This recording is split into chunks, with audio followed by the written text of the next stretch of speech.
Bangla first news চ্যানেলে আপনাদেরকে স্বাগত। আপনারা আজকে শুনবেন 20টি তাজা খবর, যে খবরগুলি আপনাদের অত্যন্ত প্রয়োজনে আসবে এবং আপনারা এই খবরগুলি বন্ধু বান্ধবদের মধ্যে ছড়িয়ে দেবেন। দেখুন, বাংলায় প্রতিষ্ঠিত হতে চলেছে আইনের শাসন।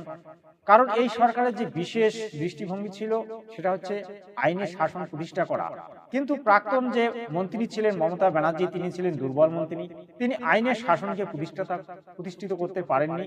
তিনি শাসকের আইন প্রতিষ্ঠিত করেছিলেন, যার জন্য বাংলার মানুষ অতিষ্ঠ হয়েছে, তাকে কিন্তু প্রত্যাখ্যান করেছে। তো চলুন এবার আমরা মূল খবরে আসি। এমন রাফুল অ্যাকশন নেব, বুঝতে পারবে আইনের শাসন কাকে বলে। সবাই মিলে পাস করুন গুন্ডা মুক্ত বাংলা।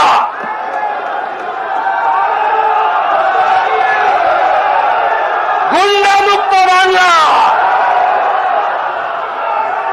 এক টাকা ছাড়া হবে না। বকরিদ করেছেন, অসুবিধা হয়েছে। মহরম করেছেন, অসুবিধা হয়েছে। কোথাও কেউ বাধা দেয়? আইন মেনে করুন না, এই ভুল বুঝাবেন না লোককে। আর এই রাজ্যের যারা ভারতীয় হিসেবে স্বীকার করেন নিজেকে মনে প্রাণে হৃদয়ে, তাদেরকে বলবো, যে দল, যে ধর্ম, যে সম্প্রদায়ের হন, আইন মেনে চলুন। এই সরকার আইনের শাসন প্রতিষ্ঠা করেছে, এটাকে ধরে রাখবে, অন্যায় করবে না।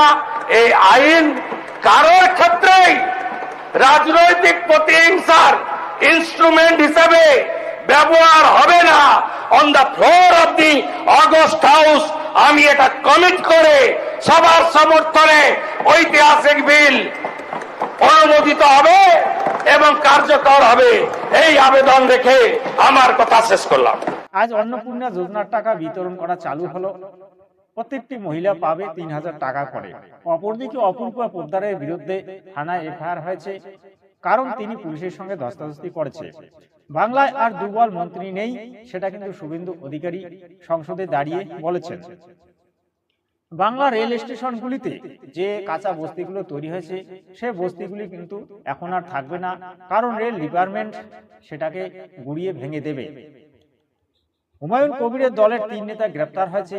যে কোনো মুহূর্তে হুমায়ুনও গ্রেপ্তার হতে পারে, কারণ হুমায়ুন যে ধরনের মন্তব্য পেশ করেছেন তাতে হুমায়ুন গ্রেপ্তারের সম্ভাবনা বেশি। বাংলায় যোগী মডেলের শাসন প্রতিষ্ঠিত হবে, এটা নিয়ে মন্তব্য করেছেন বিধায়ক মানব গুহ। বর্তমান খবরের সেরা 125 দিনের কাজ বাংলায় শুরু হলো। এতে গরিব মেহনতি মানুষ যাদের জব কার্ড আছে তারা প্রত্যেকেই 125 দিন কাজ পাবে। হুমায়ুন কবিরকে নওশাদ সিদ্দিকী কি বার্তা দিলেন?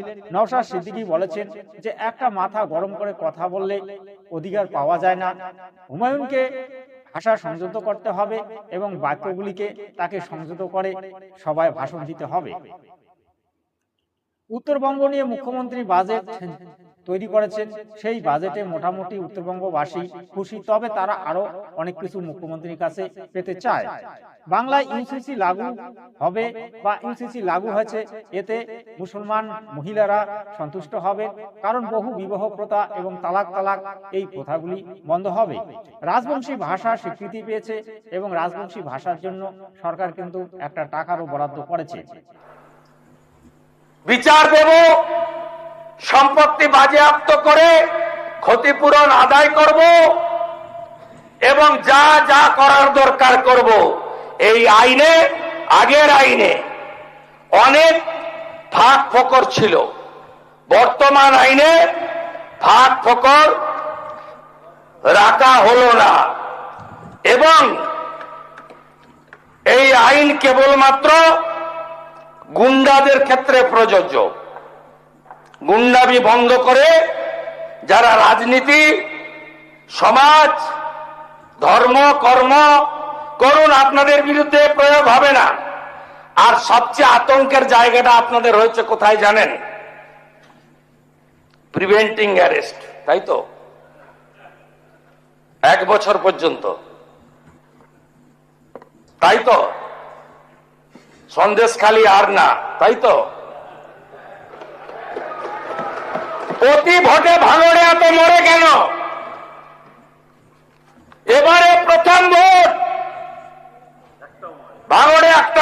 নেই, ওখানে তো বিজেপি স্টেক নেই, আমাদের তো 70,000 ভোট আছে, বাকি তো আপনাদের A team, B team, B team, C team, in between. কুণালদের এবার আমও গেল শালাও গেল।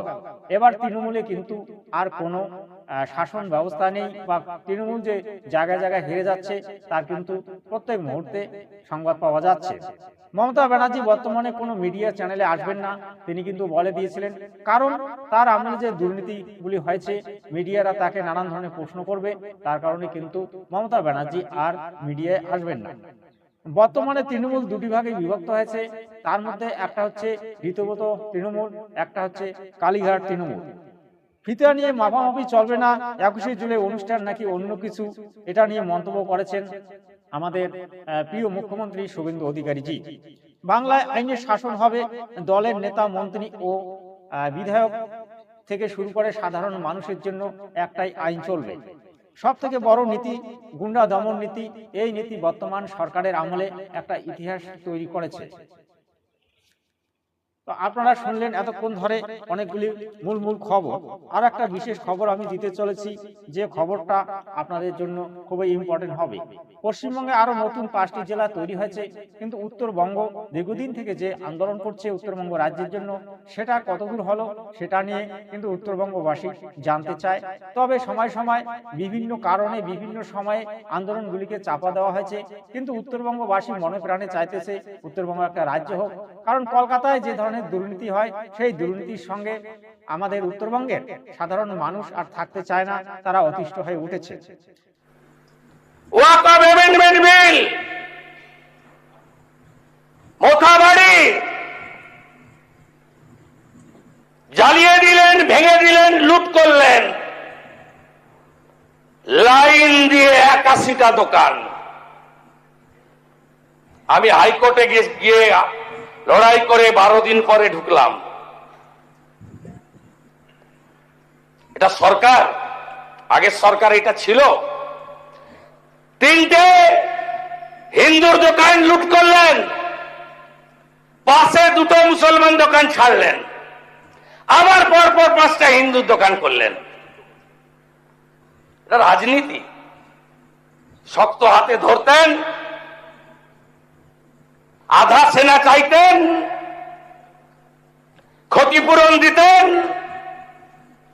গুন্ডারা এই জিনিস করতে পারত না। বাড়তে বাড়তে বাড়তে এই যে নওদার এমএলএ যে ভাষায় কথা বলে, এটা আপনাদের পাপের ফল। বলছে 4700 জেল, তাই নাকি?